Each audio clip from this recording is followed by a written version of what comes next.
आता सर्व प्रकारच्या आजारांपासून सुटकेसाठी विट्यात आली आहे होमिओपॅथी उपचार पद्धती, जिच्यामुळे शरीराची नैसर्गिक प्रतिकारशक्ती वाढते आणि रोग मुळापासून नष्ट करते. शरीराला कोणताही त्रास न होता आजारावर मात करण्यासाठी होमिओपॅथी उपचार पद्धती आजच सुरू करा. लठ्ठपणा, पोटाचे विकार, सांधेदुखी, स्त्रियांचे आजार, त्वचारोग, पुरुषांचे आजार, थायरॉइड, मूळव्याध, मानसिक आजार, केस गळणे, श्वसनाचे त्रास व लहान मुलांचे आजार यावर मात करण्यासाठी आता सांगली, पुणे, मुंबईला जाण्याची गरज नाही. आजच भेट द्या डॉक्टर शुभम मोरे यांचे वेदा होमिओपॅथी क्लिनिकला. आमचा पत्ता डॉक्टर शुभम एस मोरे, जिवाळा बिल्डिंग, तळमजला, गाळा नंबर 1, खानापूर रोड, विटा, तालुका खानापूर, जिल्हा सांगली. संपर्क 95 61 65 18 19 82 089 15 813. विटा नगरपालिका निवडणुकीतील प्रचंड चर्चेत असलेला हा प्रभाग. या प्रभागामध्ये भारतीय जनता पार्टीचे आमदार गोपीचंद पडळकर यांचे खंदे समर्थक मयुरेश गुळवणी हे आपल्यासोबत आहेत. नेमकं काय सांगाल, प्रभाग क्रमांक 9 सध्याची परिस्थिती काय आहे? नमस्कार. प्रभाग क्रमांक 9 मध्ये मला चांगला प्रतिसाद लोकांकडून मिळत आहे की पॉझिटिव्ह वातावरण माझ्याबद्दलचं तिथं निर्माण झालेलं आहे आणि 100% मला खात्री आहे की मी मैदान मारणार. प्रभाग क्रमांक 9 मधील सर्वसाधारण कुठल्या कुठल्या अडचणी घेऊन तुम्ही जनतेसमोर जाताय?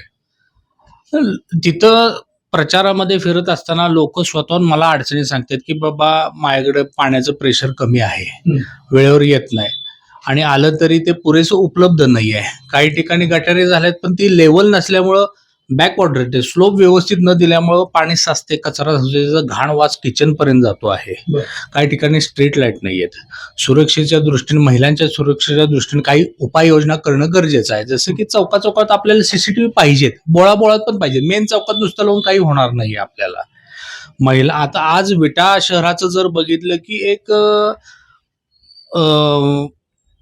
वातावरण फार पूर्ण बदललेलं आहे. काही ठिकाणी दहशत असल्यासारखं झालेलं आहे. लोक महिलांना जर उघडपणे संध्याकाळी जर कुठं जायचं असेल, काम असेल, तर जाताना महिला जरा घाबरत आहेत. ते भयमुक्त वातावरण आपल्याला विट्याचं करायचं, ते फार गरजेचं आहे. आणि त्यासाठी जर चौकासोबत गल्ली बोळात प्रत्येक कॉर्नरला जर आपण सीसीटीव्ही लावले तर 100% भयमुक्त विटा शहर होईल आणि महिलांच्या दृष्टीने ते अत्यंत सुरक्षित आहे असं मला वाटतं. प्रभाग क्रमांक 9 मध्ये विरोधक प्रबळ आहेत अशा चर्चाही आहेत. नेमकं काय सांगाल? आता कसं आहे, ते राजकारणात माझ्यापेक्षा सिनियर आहेत हे मान्य करा, पण कसं असते माहितीये का, सिनियर मी जरी नौका असलो तरी राजकारणात नवीन नाही. मी पहिल्यांदा उमेदवारी करतोय. 40 वर्ष गोवणी कुटुंबानं बाबर कुटुंबाच्या पाठीशी ठामपणे राहिलेले आहेत. आज मी माझा मार्ग वेगळा निवडलेला आहे आणि मी सरसेनापतींचा वंशज आहे.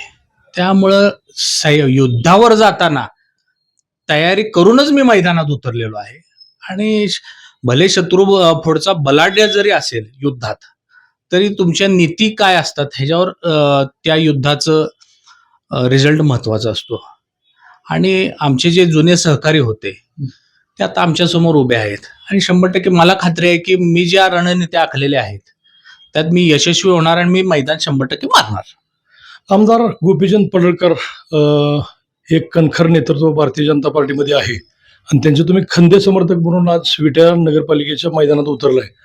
अजून त्यांची एंट्री तुमच्या प्रभागात झाली नाही, नेमकं काय आणि काय सांगाल ते?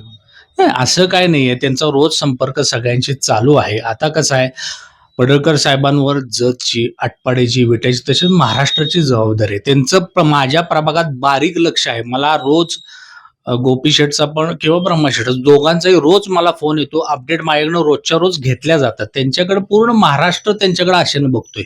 त्यामुळे त्यांना सगळा महाराष्ट्र, माझा नुसता प्रभागच नाही, सगळा महाराष्ट्र त्यांच्याकडे अपेक्षेनं बघतोय.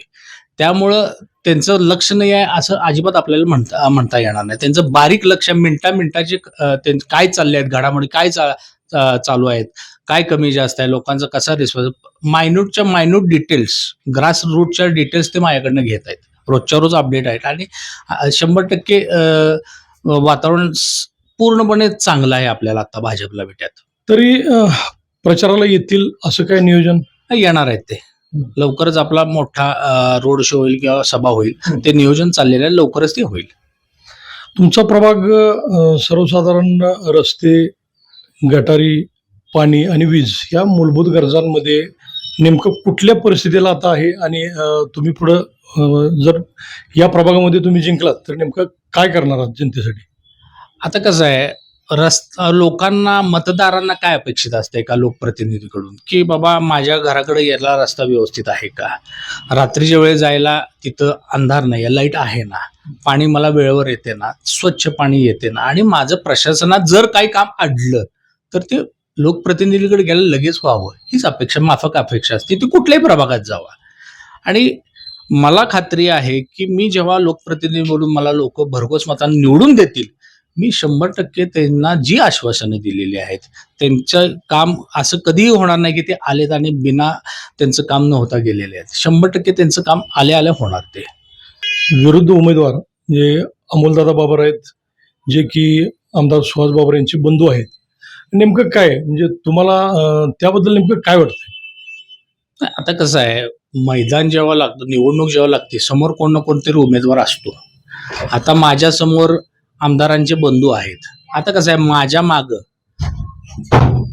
माझ्या आजोबांचा, अण्णांचा आशीर्वाद आहे, कैलासवासी हनुमंतराव साहेबांचा आशीर्वाद आहे, दोन्ही पडळकर बंधूंचा माझ्या माग भक्कम पाठिंबा आहे, सदाभाऊंचा आहे, अशोक भाऊंचा आहे, वैभवदादांचा आहे.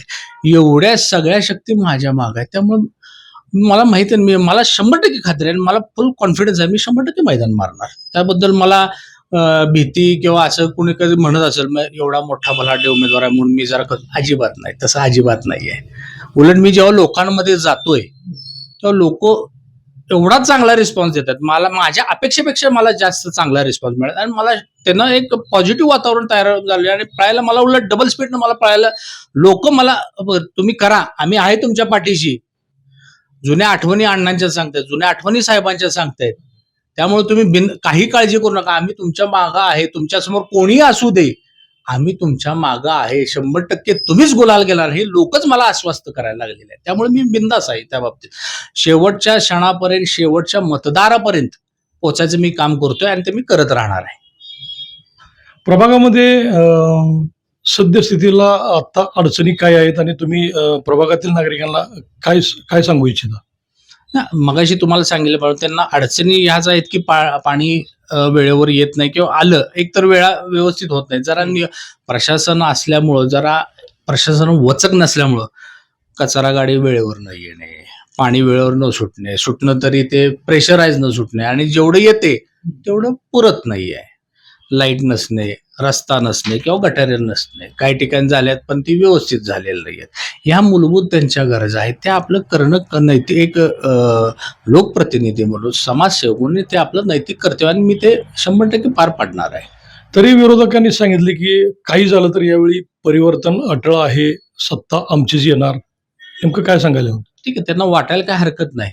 प्रत्येकाला वाटतं की मी जिंकून येणार आहे, पण कसं आहे माहिती आहे का, आम्हाला आता देशात कमळ आहे, राज्यात कमळ आहे, विटा शहरात कमळच फुलणार आहे.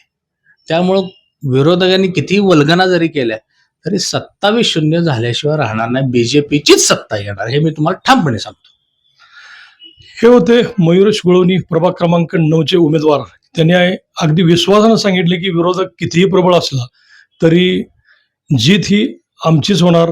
ह्या आत्मविश्वासाने त्यांनी आज या निवडणूक रणांगणामध्ये ते उतरलेले आहेत आणि येणाऱ्या 3 तारखेनंतरच नेमकं काय होणार हे समजणार. अभिजित शिंदे, प्राईम न्यूज, विटा.